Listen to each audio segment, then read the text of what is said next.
আপনার কেএমসি তে কি হয়েছে আমরা জানি না। আপনার কালীকে তুললে সব বেরিয়ে যাবে। কলকাতা কর্পোরেশনে কালী না বললে কোনো প্ল্যান হয় না। আর Kali appointed by Camac street, সবাই জানে। আর এই কালী বাইপাসের পাশে আপনাদের তৃণমূল ভবন বানাচ্ছে 200 কোটি টাকা দিয়ে, আর এখান থেকে টাকাটা তুলে ঘরে পাঠায়। আমরা সব জানি, সব বের করেছি, আমরা এফআইআর হয়েছে, আরো ব্যবস্থা নিচ্ছি। আপনারা দেখছেন শিরোনাম update, powered by Misba agro product, Arambagh, Hooghly. Co powered by Asha cancer institute, new hospital road, Rampurhat, Birbhum. নমস্কার, আপনারা দেখছেন সংবাদ শিরোনাম। আর শিরোনাম আপডেট নিয়ে আপনাদের সঙ্গে রয়েছি আমি। কালী আপাতত পুলিশের হেফাজতে, মানে ওই কালীচরণের কথা বলছি। কালীচরণ বন্দ্যোপাধ্যায় কলকাতা পুরসভায় পূর্বতন মেয়রের ওএসডি ছিলেন, মানে অপারেশন অফ স্পেশাল ডিউটি। তা সেই কালী এখন জেরার মুখোমুখি। তার কারণ, তারাতলা কাণ্ডের পর আম জনতার বেশিরভাগই এই কালীর নাম প্রথম জানতে পারেন রাজ্যের মুখ্যমন্ত্রীর কাছ থেকে। সেদিন বিধানসভার অধিবেশন কক্ষে দাঁড়িয়ে তারাতলা কাণ্ডের হতাহতদের ক্ষতিপূরণের কথা এবং সেই সঙ্গে এই বিষয়ে রাজ্য সরকারের উদ্ধার কাজ ও তদন্তের অগ্রগতির কথা জানাতে গিয়েই মাঝ পর্বে কালীর নাম সামনে আনেন। সেই কালীকে ধরলেই নাকি সব কিছু জানা যাবে বলেও দাবি করেন শুভেন্দুবাবু। তারপরেই গ্রেপ্তার হয় কালী। এখন প্রশ্ন হচ্ছে, কালী কি জানেন, আর কে এই কালীচরণ বাবু? কীভাবেই বা তিনি পুরসভাকে কন্ট্রোল করতেন? হ্যাঁ, ঠিকই বলছি, কন্ট্রোল। কলকাতা পুরসভায় ফিরহাদ হাকিম মেয়র পরিষদ থাকাকালীন তাঁর পিএ ছিলেন এই কালীবাবু। পরবর্তীকালে তিনি মেয়র হয়ে গেলে ফিরহাদই তাকে ওএসডি পদে নিয়ে আসেন। ফিরহাদ আবার রাজ্যের পূর্ববর্তী সরকারের পুর নগরোন্নয়ন দপ্তরের মন্ত্রী ছিলেন। মাঝে কয়েক মাসের জন্য রাজ্যের পরিবহন ও দমকলের দায়িত্বও সামলেছেন। সেই সঙ্গে সংগঠনের কাজও ছিল। সুতরাং বিরাট দায়িত্ব ছিল একটা সময় এই ফিরহাদের কাঁধে। তাই কলকাতা পুরসভার কাজে খুব একটা সময় দিতে পারতেন না ফিরহাদ হাকিম ওরফে ববি। স্বভাবতই পুরসভার যাবতীয় কাজ নিজেই দেখাশোনা করতেন এই কালীচরণ বাবু। তাই কালীবাবুর উত্থানটা আর একটু পরিষ্কার হওয়া উচিত।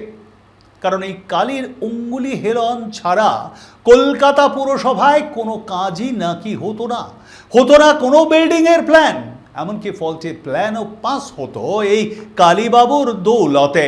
বিনিময় অবশ্য সব কথা কি আর সবার সামনে বলা যায়? তবুও আগের সরকারের মন্ত্রী, শাসক দলের ছোট বড় মাঝারি নেতা কিংবা ওই পুরকর্তা বা কাউন্সিলর, পঞ্চায়েত সবাই তো খুল্লা ছিলেন। বুঝে নিন। থাকবো এই কালীর কথায়। তবে শিরোনাম আপডেটে এখন সময় ছোট্ট একটা বিরতির। সঙ্গে থাকুন। মেডিটেক হাসপাতাল, পূর্ব বর্ধমান। 5 বছর ধরে মানুষের আশা ও ভরসার অন্যতম ঠিকানা মেডিটেক হাসপাতাল। 110টি বেড সম্পন্ন এই সুপার স্পেশালিটি হাসপাতালে পাবেন উন্নত মানের সর্বস্তরের চিকিৎসা ব্যবস্থা।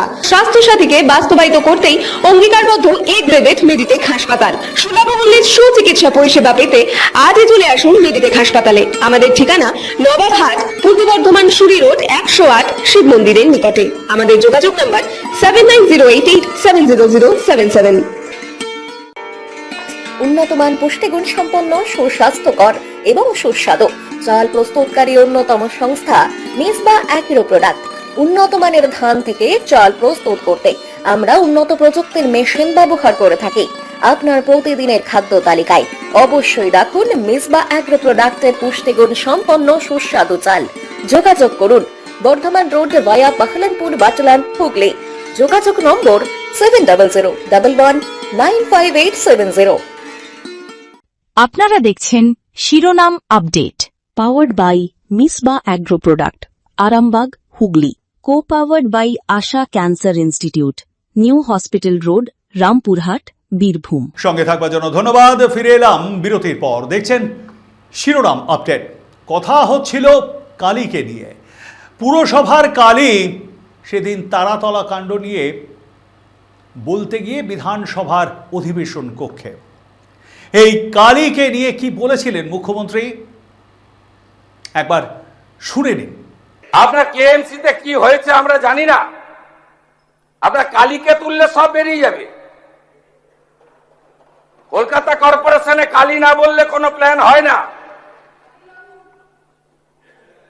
আর Kali appointed by Camac street, সবাই জানে। আর এই কালী বাইপাসের পাশে আপনাদের তৃণমূল ভবন বানাচ্ছে 200 কোটি টাকা দিয়ে। আর এখান থেকে টাকাটা তুলে ঘরে পাঠায়। আমরা সব জানি, সব বের করেছি আমরা। এফআইআর হয়েছে, আরো ব্যবস্থা নিচ্ছি। বুঝতে পারছেন কালী কতটা প্রভাবশালী?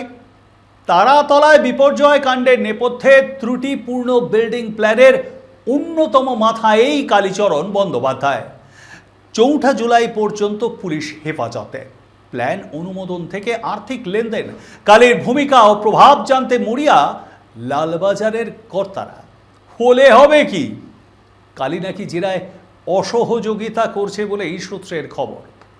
কিভাবে প্ল্যানের অনুমোদন হতো, এরপর কারা কিভাবে সেখানে নজরদারি চালাতো, কিভাবে ত্রুটিপূর্ণ প্ল্যান পাস হতো, কোথায় কোথায় কিভাবে টাকা নেওয়া হতো, আর কারা সেই টাকার ভাগ পেতেন ইত্যাদি নানা প্রশ্নেই মুখে কুলু পেটেছে এই কালীচরণ। এই কালীর মাথায় যে এক প্রভাবশালীর হাত ছিল তা সহজেই অনুমেয়। কিন্তু প্রশ্ন হচ্ছে, তিনিও কি বন্দবংশ খ্যাত কেউ? শুধুই কি বিল্ডিং? কালীর বিরুদ্ধে পুরো ক্যান্টিনের কর্মীরাও অভিযোগ তুলেছেন। পুরসভার ক্যান্টিনে প্রাক্তন মেয়র ফিরহাদ হাকিম সশরীরে উপস্থিত হয়ে তাদের বেতন বৃদ্ধির প্রতিশ্রুতি দিয়েছিলেন। গত 5 বছরে অন্তত 6 বার বেতন বৃদ্ধির সেই ফাইলটা মেয়রের কাছে পাঠানো হয়েছিল। 2 বার অনুমোদনও পড়ে গিয়েছিল। শেষ পর্যন্ত আটকে গিয়েছিল কালীর বদান্যতায়। সেই কর্মীরাও এবার একে একে এই কালীর বিরুদ্ধে মুখ খুলতে শুরু করেছেন। শেষ পর্যন্ত কোথাকার জল কোথায় গিয়ে দাঁড়ায় সেটা এখন দেখার। না কি বলেন আপনারা? কমেন্ট বক্সে মতামত জানান। লাইক, শেয়ার, সাবস্ক্রাইব করতে ভুলবেন না যেন। শিরোনাম আপডেট এখন এ পর্যন্তই। দেখতে থাকুন সংবাদ শিরোনাম। নমস্কার। আপনার কেএমসিতে কি হয়েছে আমরা জানি না। আপনার কালীকে তুললে সব বেরিয়ে যাবে। কলকাতা কর্পোরেশনে কালী না বললে কোনো প্ল্যান হয় না। আর Kali appointed by Camac street, সবাই জানে। আর এই কালী বাইপাসের পাশে আপনাদের তৃণমূল ভবন বানাচ্ছে 200 কোটি টাকা দিয়ে। আর এখান থেকে টাকাটা তুলে ঘরে পাঠায়। আমরা সব জানি, সব বের করেছি আমরা। এফআইআর হয়েছে, আরো ব্যবস্থা নিচ্ছি। আপনারা দেখছেন শিরোনাম update, powered by Misba agro product, Arambagh, Hooghly. co-powered by Asha Cancer Institute, New Hospital Road, Rampurhat, Birbhum।